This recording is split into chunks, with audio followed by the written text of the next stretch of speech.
What is up everybody, welcome back to another video. So guys, हाम्रो सबै दर्शकबिनहरुलाई हामी नमस्कार। आज पनि आएका छौं हामी रिएक्सन भिडियो लिएर। बोल भन। अब तै बोल भाइ, तै बोल। भन न भन। न बोल बोल बोल। सुरुबाटै ल स्टार्टिङबाटै भन ल। न बोल बोल तै बोल तै बोल। सो गाइस, आज चाहिँ हामी नेपालको प्राइम मिनिस्टर केपी शर्मा ओलीको रिएक्सन भिडियो गर्दैछौँ है। ठग लाइफ इन्टरभ्यू एकदम मजा आउँछ। आजको चाहिँ एकदम रमाइलो हुनेछ है गाइस। ठग लाइफ इन्टरभ्यू एकदम इन्ट्रेस्टिङ छ हामीले पनि हेरेको छैन, अब हेर्नेछौँ। एकदम रमाइलो हुनेछ है। अब हामी वेट गर्न सक्दैनौँ। भिडियोलाई ढिलो नगरिकन सिधै सुरु गरिदिउँ है। यसको हमेशा राम लक्ष्मण की तरह रहे हैं, लेकिन अब ऐसा लगता है कि लक्ष्मण जो है वो ये कहने लगा है राम से कि अब मुझे भी बराबरी का दर्जा चाहिए और अब हम बराबरी के हिसाब से रहेंगे। मैं कहता हूँ भूगोल में, जनसंख्या में छोटे और बड़े हो सकते हैं, मगर हम हमेशा से सार्वभौम समानता की बात करते हैं। एज में छोटे बड़े हो सकते हैं, मगर राष्ट्र के रूप में, एज ए नेशन, एक देश के रूप में तो हम छोटे या बड़े नहीं हैं।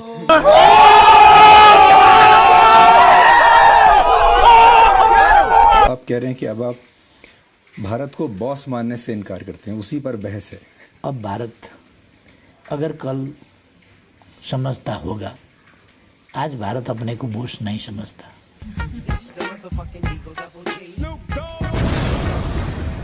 लगता है कि बॉस नहीं समझता लेकिन बड़ा भाई समझता। देखिए, आप 68 साल के हैं, मोदी जी 70 साल के हैं, तो ऐसे भी आपके बड़े भाई हुए तो कर सकते। व्यक्तिगत तौर से, हाँ, व्यक्तिगत तौर से वो हमसे बड़े हैं उम्र के हिसाब से। जब हम दो प्राइम मिनिस्टर बैठेंगे तो दो प्राइम मिनिस्टर बैठेंगे, बड़ा प्राइम मिनिस्टर, छोटा प्राइम मिनिस्टर नहीं। सही हो। नाइस। दो सोवरेन कंट्री के प्राइम मिनिस्टर्स। कई देश के प्राइम मिनिस्टर, प्रेसिडेंट्स बहुत छोटे उम्र के हैं, अभी बहुत छोटे उम्र के। जब हम पॉलिटिक्स में लगे तब वो पैदा भी नहीं हुए। बिल्कुल, कड़ा जवाब। हर प्रेसिडेंट के साथ उनका बराबरी का रिश्ता हो।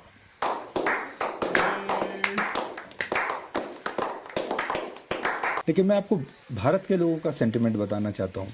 चीन के साथ हमारा गलवान के ऊपर विवाद हुआ, लद्दाख के ऊपर विवाद हुआ, फिर बातचीत बंद हो गई, लगातार वो चल रहा है। जैसे ही वो हुआ, अचानक आपने काला पानी के बारे में स्टेटमेंट दे दिया, आपने भी नक्शा बदल दिया, और लोगों को ये लगने लगा कि ये सब कुछ एक साथ क्यों हो रहा है, अचानक क्यों हो रहा है। और लोगों को ये लगा, भारत के लोगों को, कि नेपाल जो है इस समय, नेपाल को तो चीन के खिलाफ कोई स्टेटमेंट देना चाहिए था। जैसे कि नेपाल ने कहा कि अब मुझे भी मेरी टेरिटरी चाहिए। आपकी बात जरा भटकाने वाले हैं, बुरा मत मानिएगा, क्योंकि गलवान से हमारा लेना देना कुछ नहीं है।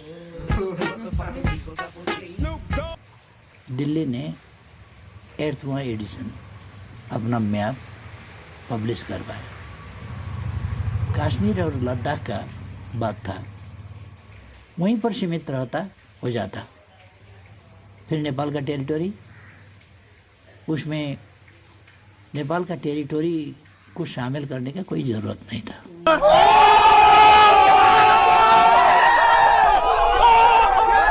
हमारा क्या लेना देना है?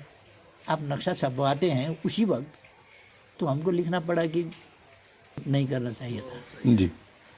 और फिर रास्ता बनवाया गया हमारी टेरिटरी और इनाग्रेशन किया गया, उद्घाटन। और गलवान से क्या लेना देना है? वहाँ उद्घाटन होता है, हमने विरोध किया उद्घाटन का। गलवान से मिलाकर उद्घाटन क्यों किया गया? उसी वक्त उद्घाटन करने का क्या जरूरी था? अच्छा, आपको लगा कि अब बताइए जी, गलवान से हमको क्यों जोड़ते हैं?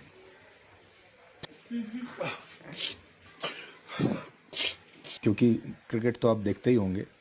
तो भारत में लोगों को ये लग रहा था कि अगर नेपाल एक एम्पायर है और भारत और चाइना मैच खेल रहे हैं, तो ये जो एम्पायर है ये बार बार भारत के खिलाड़ियों को ही ज़्यादा आउट दे रहा है। भारत के खिलाड़ियों के लिए ज़्यादा जल्दी उंगली उठा देता है और चीन के खिलाड़ियों के लिए थोड़ा सॉफ्ट है। ऐसा नहीं है।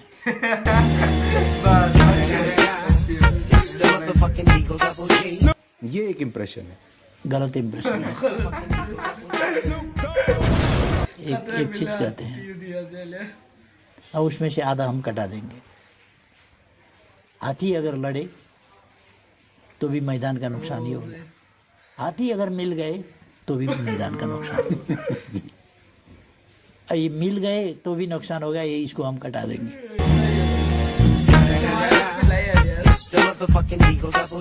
हम किसी भी पड़ोसी के खिलाफ हमारा जमीन हमारा आकाश इस्तेमाल करने नहीं देंगे किसी को।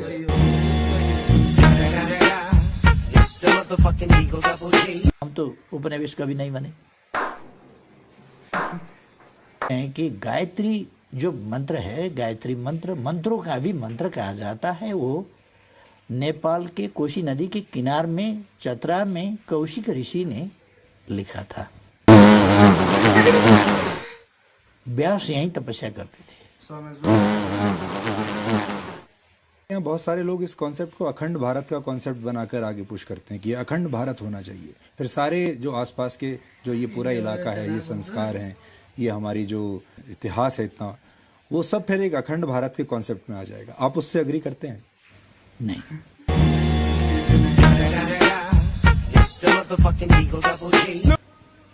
प्रश्न यह है कि इतिहास पीछे नहीं जाएगी। अखंड भारत दरअसल कभी था ही नहीं।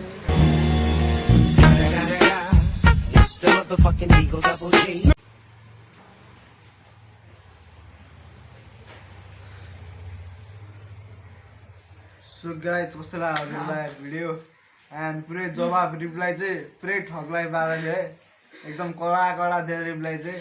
पाँच लाइन त खतरा खतरा थियो यार। पुरै ठगलाई यस्तो दामी थियो, खतरा लाग्यो भिडियो चाहिँ। हजुरहरूलाई कस्तो लाग्यो भन्नु होला। लाइक त्यो के भन्छ नि एन्ड कमेन्टमा भन्नु होला कस्तो लाग्यो। इन्टरभ्यू लिने मान्छे त्यो सुधीर चौधरी हेरे हेरे भएको थियो होइन, के भनौँ भएको थियो। एन्ड सो इन्डियाहरूको देशको बारेमा पनि थियो होइन। तँलाई इन्डिया मनपर्छ होइन? अब नेपालमा बस्छु त नेपालै मन पऱ्यो केटालाई होइन। मलाई चाहिँ पर्सनल्ली इन्डिया पनि मनपर्छ होइन, खतरा मनपर्छ मलाई इन्डिया। अब त्यही काम पनि त्यही हाम्रो राम्रो लाग्छ। सो अब यो प्रधानमन्त्रीको बारेमा होइन हामीलाई खासै थाहा हुन्न। एन्ड राजनीति धेरै जान्नुपर्छ है। भिडियो कस्तो लाग्छ हजुरहरूले भन्नु होला। नेक्स्ट भिडियोमा एकदम चाँडै आउनेछौँ, त्यतिको लागि बाई, पिस।